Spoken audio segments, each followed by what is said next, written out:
realidad no lo creíamos, porque me llaman a las 9 de la mañana y me dicen, che, tenés que irte a Río Tercero porque te explotó Río Tercero. Como digo al secretario de redacción, déjame de joder a las 9 de la mañana. Y le colgué el teléfono. A los 5 segundos me dice, vamos a Río Tercero, que explotó Río Tercero. Entonces ahí, escuchando la voz del secretario de redacción, que estaba como loco, bueno, saqué el auto y nos fuimos a Río Tercero. Llegamos en 50 minutos a Río Tercero, en 1 hora. Yo llegaba al diario y el director de entonces, Julio Perotti, me dice, vas a tener que viajar a Río Tercero porque la gente está llamando al diario y está diciendo que entran lenguas de fuego por adentro de las casas. Y yo quedé lo miré medio escéptico, como lenguas de fuego, dije, ¿qué está pasando? No tomé real dimensión de lo que ocurría. Entonces viajamos con Américo Valverdis, un reportero gráfico ya fallecido, un gran reportero gráfico que estaba en aquel momento en su Peugeot 504, y de a poquito nos fuimos tomando dimensión de lo que había ocurrido en Río Tercero sin saber de que había ocurrido una gran explosión. Cuando me dice no lo creía. Salíamos del cardiológico, ¿no? De hacer una nota, y cae un remix con cassette, batería, se tienen que ir a Río Tercero porque ha explotado. Nosotros habíamos sentido un ruido, ¿viste? Como que había movido algo, pero se percibió también en Río Cuarto. Sí, se percibió en Río Cuarto, sí. Pero no dimos importancia, ¿viste? A eso.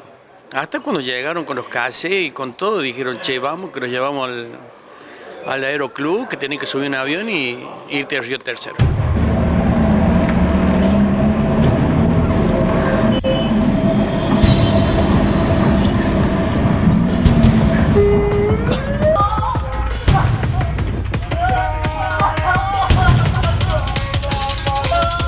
Nosotros llegamos al cruce en el auto, entonces ahí empezamos a magnificar lo que pasaba.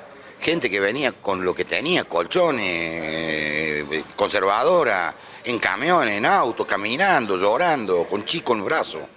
Entonces ahí dijimos, che, ¿qué está pasando acá? O sea, ahí nos empezamos a dar cuenta de la magnitud que tenía eso. Ya veíamos un hongo de color gris en el horizonte, como símbolo de una explosión. Ese fue el primer indicio que nosotros vimos.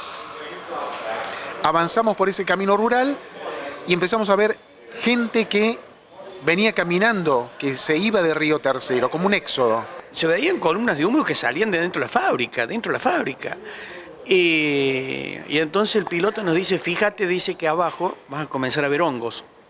Claro, y entró a girar el avión y nosotros veíamos los honguitos abajo, eran las explosiones que estaban sucediendo en ese momento. Ya había muchos soldados, había mucha guardia, pero en la confusión nosotros pudimos irnos metiendo, que quedaría muy al punto, digamos, llegar lo más cerca de la fábrica donde había ocurrido la explosión central. El problema es que todavía seguían explotando bombas.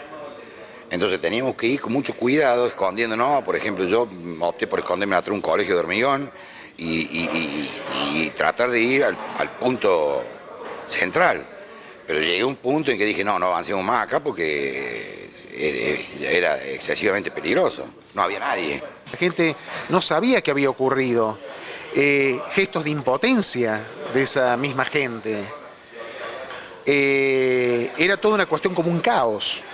Era todo un caos. Seguimos avanzando y cuando ingresamos a Río Tercero y vimos que los proyectiles estaban clavados en los jardines de las casas, ahí nos dimos cuenta de la real dimensión que había ocurrido de esa explosión.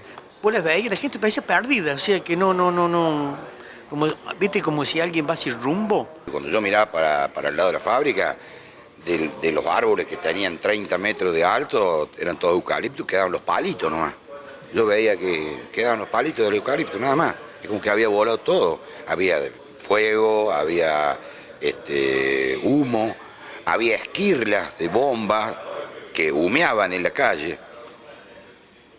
El temor era incluso poder toparse con esas esquirlas casi de manera accidental, formar parte de ese grupo de víctimas. Claro, o pisar una espoleta, que son las que explotan.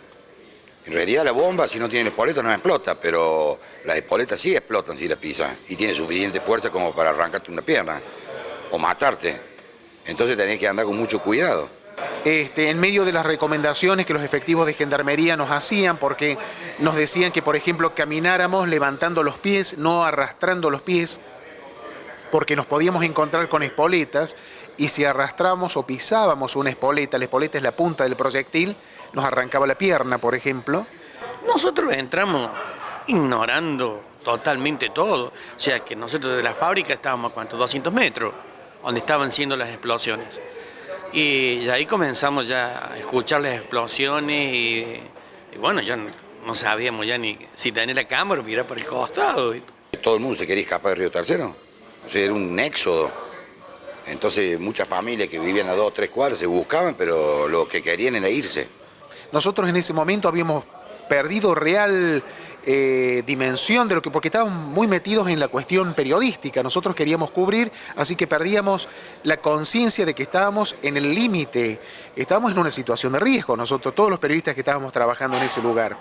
Y seguían las detonaciones y nos decía la gente de gendarmería que si escuchábamos detonaciones, que nos volcáramos hacia alguna pared lindante, la más próxima, la más cercana, porque podían llover esquirla y nos podían afectar. Chicos llorando, madres que andaban con los chicos con la mamadera tratando de darle la leche porque les tenían que dar la mamadera y le iban dando la mamadera caminando, digamos, saliendo del barrio ese, que es realmente un infierno. Había una casa que la bomba había pasado por el techo y había caído arriba de la cama. Vos veías la bomba sobre la cama. En la calle las bombas enterradas, por la temperatura que tenían las bombas, enterradas en el pavimento. Enterradas en el pavimento. Se veía en la puntita de la bomba nada más. La sensación que teníamos era la de, o la que me dejó a mí la impresión, la de una ciudad bombardeada por aviones. Todo el paisaje tiznado, mucho olor a azufre.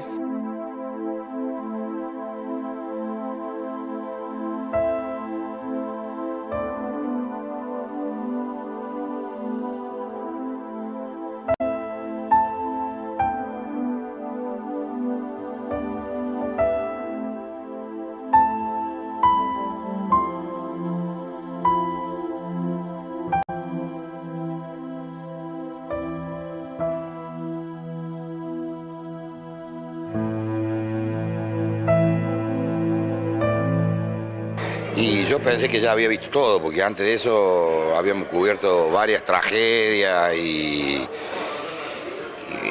cosas, pues San Carolina, la Embajada de Israel, la AMIA, y bueno, y después me tocó cubrir eso y yo pensé que ya había visto todo, pero no.